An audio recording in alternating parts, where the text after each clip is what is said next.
ఇతన్ని గుర్తుపట్టారా? హైదరాబాద్లో కొందరు ఇతన్ని ఇంటికి పిలుచుకొని మరి సన్మాన సత్కారాలు చేసి పునీతులు అయ్యారు. సోషల్ మీడియాలో ఫోటోలు పెట్టి సెలబ్రిటీలుగా ఫీల్ అయ్యారు. నేనే దేవుడిని అని చెప్పుకునే మల్లికార్జున ముత్య అలియాస్ అప్పాజీ స్వామిపై పోక్సో కేసు నమోదు.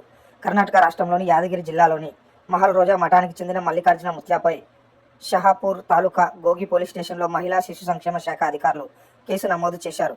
మైనర్ బాలికతో అనుచితంగా ప్రవర్తించిన ఆరోపణలతో ఆయనపై పోక్సో చట్టం కింద కేసు నమోదు చేయడం జరిగింది.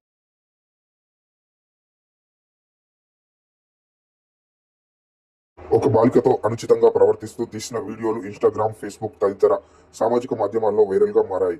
బాలిక గొంతు పట్టుకొని మంచం మీదకు తోసేయడం, ఆమె శరీరాన్ని తాకుతూ డ్యాన్సులు చేయడం, ముక్కు పిండడం వంటి దృశ్యాలు వైరల్ వీడియోలో కనిపించాయి. తాను దేవుడినని చెప్పుకునే మల్లికార్జున ముత్య అలియాస్ అప్పాజీ ఎంతో మంది భక్తులున్నారు. నిత్యం పరుగులు తీసే దేవుడిగా పేరుగాంచిన ఆయన ప్రస్తుతం పోలీసులకు దొరకకుండా అజ్ఞాతంలోకి వెళ్లిపోయారు. ఇతన్ని గుర్తుపట్టారా? హైదరాబాద్లో కొందరు ఇతన్ని ఇంటికి పిలుచుకొని మరి సన్మాన సత్కారాలు చేసి పునీతులు అయ్యారు. సోషల్ మీడియాలో ఫోటోలు పెట్టి సెలబ్రిటీలుగా ఫీల్ అయ్యారు. నేనే దేవుడిని అని చెప్పుకునే మల్లికార్జున ముత్య అలియాస్ అప్పాజీ స్వామిపై పోక్సో కేసు నమోదు. కర్ణాటక రాష్ట్రంలోని యాదగిరి జిల్లాలోని మహల్ రోజా మఠానికి చెందిన మల్లికార్జున ముత్యపై షహాపూర్ తాలూకా గోగి పోలీస్ స్టేషన్లో మహిళా శిశు సంక్షేమ శాఖ అధికారులు కేసు నమోదు చేశారు. మైనర్ బాలికతో అనుచితంగా ప్రవర్తించిన ఆరోపణలతో ఆయనపై పోక్సో చట్టం కింద కేసు నమోదు చేయడం జరిగింది.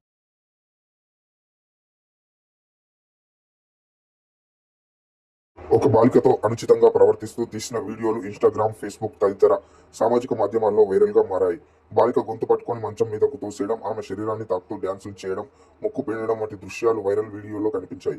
తాను దేవుడినని చెప్పుకునే మల్లికార్జున ముత్య అలియాస్ అప్పాజీ ఎంతో మంది భక్తులున్నారు. నిత్యం పరుగులు తీసే దేవుడిగా పేరుగాంచిన ఆయన ప్రస్తుతం పోలీసులకు దొరకకుండా అజ్ఞాతంలోకి వెళ్లిపోయారు. ఇతన్ని గుర్తుపట్టారా? హైదరాబాద్లో కొందరు ఇతన్ని ఇంటికి పిలుచుకొని మరి సన్మాన సత్కారాలు చేసి పునీతులు అయ్యారు. సోషల్ మీడియాలో ఫోటోలు పెట్టి సెలబ్రిటీలుగా ఫీల్ అయ్యారు. నేనే దేవుడిని అని చెప్పుకునే మల్లికార్జున ముత్య అలియాస్ అప్పాజీ స్వామిపై పోక్సో కేసు నమోదు. కర్ణాటక రాష్ట్రంలోని యాదగిరి జిల్లాలోని మహల్ రోజా మఠానికి చెందిన మల్లికార్జున ముత్యపై షహాపూర్ తాలూకా గోగి పోలీస్ స్టేషన్లో మహిళా శిశు సంక్షేమ శాఖ అధికారులు కేసు నమోదు చేశారు. మైనర్ బాలికతో అనుచితంగా ప్రవర్తించిన ఆరోపణలతో ఆయనపై పోక్సో చట్టం కింద కేసు నమోదు చేయడం జరిగింది.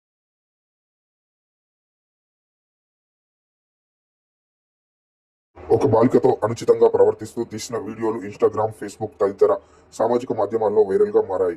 బాలిక గొంతు పట్టుకొని మంచం మీదకు తోసేయడం, ఆమె శరీరాన్ని తాకుతూ డ్యాన్సులు చేయడం, ముక్కు పిండడం వంటి దృశ్యాలు వైరల్ వీడియోలో కనిపించాయి.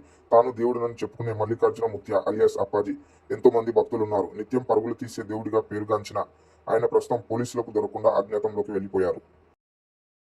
ఇతన్ని గుర్తుపట్టారా? హైదరాబాద్లో కొందరు ఇతన్ని ఇంటికి పిలుచుకొని మరి సన్మాన సత్కారాలు చేసి పునీతులు అయ్యారు. సోషల్ మీడియాలో ఫోటోలు పెట్టి సెలబ్రిటీలుగా ఫీల్ అయ్యారు. నేనే దేవుడిని అని చెప్పుకునే మల్లికార్జున ముత్య అలియాస్ అప్పాజీ స్వామిపై పోక్సో కేసు నమోదు. కర్ణాటక రాష్ట్రంలోని యాదగిరి జిల్లాలోని మహల్ రోజా మఠానికి చెందిన మల్లికార్జున ముత్యపై షహాపూర్ తాలూకా గోగి పోలీస్ స్టేషన్లో మహిళా శిశు సంక్షేమ శాఖ అధికారులు కేసు నమోదు చేశారు. మైనర్ బాలికతో అనుచితంగా ప్రవర్తించిన ఆరోపణలతో ఆయనపై పోక్సో చట్టం కింద కేసు నమోదు చేయడం జరిగింది.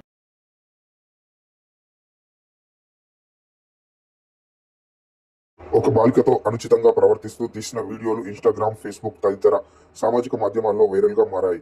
బాలిక గొంతు పట్టుకొని మంచం మీదకు తోసేయడం, ఆమె శరీరాన్ని తాకుతూ డ్యాన్సులు చేయడం, ముక్కు పిండడం వంటి దృశ్యాలు వైరల్ వీడియోలో కనిపించాయి. తాను దేవుడినని చెప్పుకునే మల్లికార్జున ముత్య అలియాస్ అప్పాజీ ఎంతో మంది భక్తులున్నారు. నిత్యం పరుగులు తీసే దేవుడిగా పేరుగాంచిన ఆయన ప్రస్తుతం పోలీసులకు దొరకకుండా అజ్ఞాతంలోకి వెళ్లిపోయారు.